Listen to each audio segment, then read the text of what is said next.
Oke, siap. Oke. Assalamualaikum Pak Kaminuddin, apa kabar? Waalaikumsalam warahmatullahi wabarakatuh. Alhamdulillah kabar baik Bu Arin. Bu Arin apa kabar? Alhamdulillah kabar baik juga Pak. Oh iya, ini katanya ada yang mau diobrolin. Oh iya ini Bu Arin. Nah, sebelum kita mulai pada permasalahan Pak Kamin, saya mau nanya dulu, tujuan Pak Kamin untuk mengobrol itu ingin mendapat apa sih kira-kira?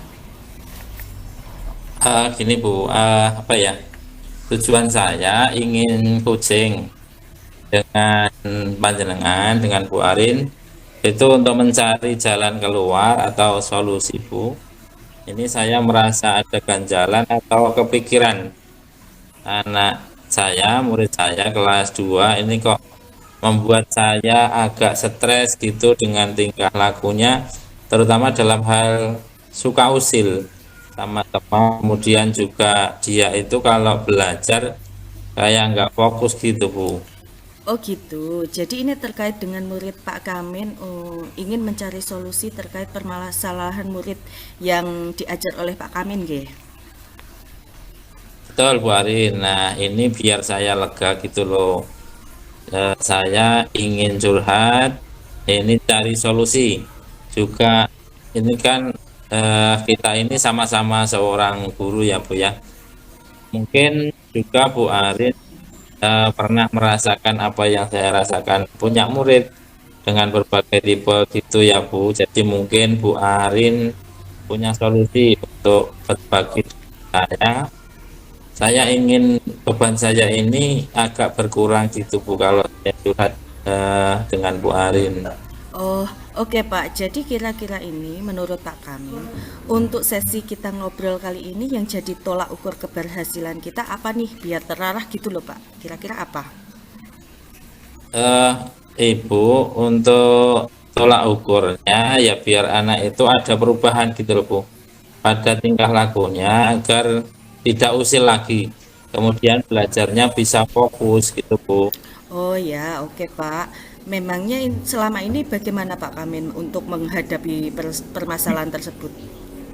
Ya itu Bu, yang saya hadapi anaknya itu selalu bikin ulah, usil dengan temannya, tetapi itu terjadi setiap di luar pengawasan guru. Jadi kalau ada guru dia terlihat kalem, diam gitu, tapi yang kalau dikasih tugas dia itu suka nggak fokus, dia nggak mengerjakan, nggak mood gitu.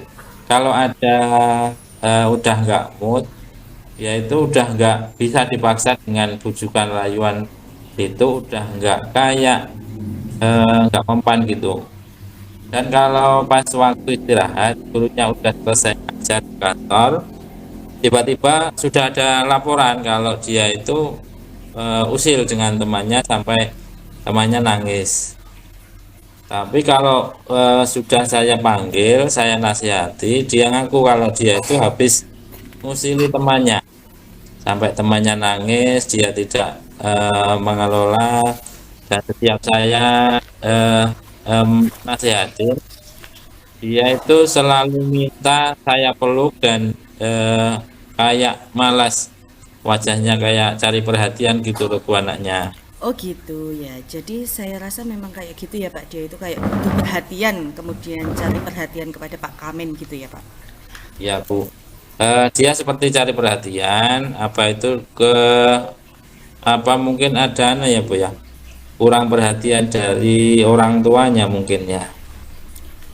Berarti kondisi anak ini mungkin berbeda dengan siswa yang lain gitu ya Pak. Menurut Pak Kamin sendiri gimana ini Pak biar bisa fokus belajar tidak mengganggu temannya? Itu bagaimana kira-kira caranya?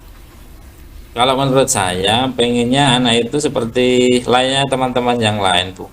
Tidak usil, bisa mengikuti pelajaran dengan baik. Intinya, biar di kelas itu bisa tenang dan nyaman. Anak-anak belajarnya tidak ada sesuatu yang membuat anak-anak itu merasa terganggu gitu, Bu Arin. Jadi kalau bisa coba Pak Kamin gambarkan untuk kondisi yang seperti tadi ya kalau anak yang yang belum bisa fokus mengikuti pelajaran dengan baik, tidak usil dengan temannya. Misalnya di angka 10 itu, anak tersebut itu kita kira-kira masuk kriteria angka berapa, Pak? Kalau saya merasa anak itu di skala 5 atau 6 sudah mentok lah, itu mentok. Itu paling pol saat ini Bu, padahal rata-rata yang lain kan bisa 9, mungkin bisa lebih dari itu, dari 10 maksimal. Itu kan sudah lumayan, Pak. Terus pada kondisi berapa Pak Kamin untuk mencapai yang diharapkan kriterianya Kalau itu? Oke, saya pengennya nggak muluk-muluk sih Bu, sekitar 8 lah, pada umumnya 8 cukup. Oh iya betul Pak. Mungkin sudah kepikiran nih apa kekuatan dari Pak Kamin yang dimiliki untuk bisa menjadikan anak tersebut lebih fokus, lebih baik seperti itu Pak. Ya, yang pertama ya Bu, saya ingin memberi anak itu motivasi agar dia merubah tingkah lakunya, biar bisa mengikuti pelajaran dengan baik dan tidak usil atau mengganggu temannya. Saya ingin bicara dari hati ke hati sama anak itu. Kemudian yang kedua, kolaborasi eh, ini Bu, saya ingin bersama-sama dengan rekan guru untuk bekerja sama mengkondisikan anak, karena di sekolah selain wali kelas ada guru mata pelajaran juga yang mengajar di kelas ini. Jadi saya ingin berkolaborasi dengan guru lain untuk membantu saya mengkondisikan anak ini, karena selama ini saya merasa sendiri mengatasinya Bu. Oke Pak Kamin. Nah menurut Pak Kamin kira-kira yang bisa membuat hal itu mudah dilaksanakan itu yang mana Pak? Mungkin yang bisa saya lakukan dalam waktu dekat ini yang mudah, mungkin memberi motivasi penguatan pada anak itu, bicara dari hati ke hati Bu, agar dia sedikit demi sedikit bisa merubah tingkah lakunya. Oke Pak, itu sudah bagus sekali. Dalam waktu dekat sudah menemukan cara untuk bisa mengatasi permasalahan yang pada murid Pak Kamin. Kira-kira untuk jangka waktunya kapan itu Pak untuk melaksanakannya? Mungkin secepatnya ya, akan bicara dengan murid saya itu dari ke hati ke hati. Kemudian untuk rencana yang lain berkomunikasi dengan guru lain supaya masalah ini tidak berlarut-larut dan bisa segera teratasi gitu Bu Arin. Misalnya Pak Kamin sudah melaksanakan rencana tersebut. Kira-kira tolak ukur keberhasilan apa yang bisa mencapai tujuan tersebut Pak? Oh, gini, tolak ukur keberhasilannya tentu anak itu bisa berubah, Bu. Bisa berubah dengan baik, tidak usil, dan bisa fokus mengikuti pelajaran. Setelah itu, eh, anak akan diberi motivasi dan penguatan. Oke Pak Kamin, itu sudah bagus sekali. Nah, bagaimana komitmen Pak Kamin sendiri untuk bisa mencapai tujuan tersebut? Komitmen saya tentunya saya ingin selalu apa nggih, jueh untuk selalu memotivasi, menguatkan murid saya agar istiqomah. Jadi berubahnya itu tidak hanya apa nggak sekedar obor-obor belaka, jadi hidup terus nanti mati lagi itu Bu. Terus sampai besok dewasa gitu, sampai tua lah mungkin, ada komitmen untuk terus berkolaborasi dengan kepala sekolah, rekan sejawat, siapapun nanti masalah yang akan kita hadapi ke depannya, kita bersama-sama pasti bisa menyelesaikan masalah seperti ini Bu. Oke Pak Kamin, sudah sangat bagus sekali. Pak Kamin sudah menemukan apa yang harus dilakukan.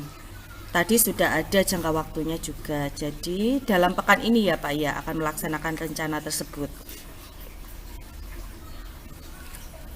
Iya Bu, insya Allah pekan ini kita laksanakan. Oke Pak Kamin, jadi boleh ya kalau pekan depan kita ngobrol lagi untuk melihat progres perkembangan dari rencana Pak Kamin.